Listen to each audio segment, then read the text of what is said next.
दुनिया में सबसे ज्यादा पढ़ी और सबसे कम समझी जाने वाली किताब कौन सी है? मुसलमानों को बताया गया कि सफाई निस्फ ईमान है। मुसलमानों ने हाथ की सफाई को निस्फ ईमान समझ लिया। इस्लामी जमहूरियत पाकिस्तान में ना इस्लाम, ना जमहूरियत, ना पाकिज़गी। लीडर ज़मीनी हक़ाइक़ के मुताबिक चलता है, मुदब्बर ज़मीनी हक़ाइक़ को तब्दील करता है।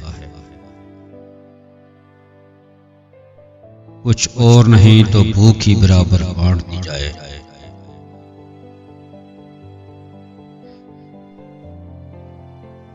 मुझे इस दिन का इंतजार है जब मुसलमानों को वुज़ू के लिए पानी ज़ाया करने के जुर्म पर सजा मिलेगी।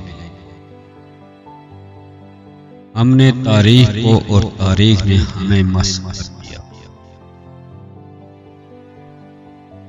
उम्मत के ख्वाब दिखाने वाले बाजीगर खुद मोहल्ला की सतह पर भी मुत्तहिद नहीं।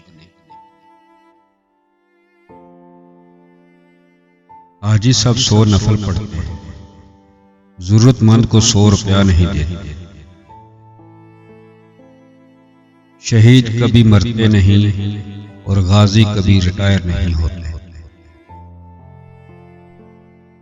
जो जमीन पर कब्जा करे कब्जा ग्रुप, जो सरजमीन पर कब्जा करे वो सदरे मुमलिक।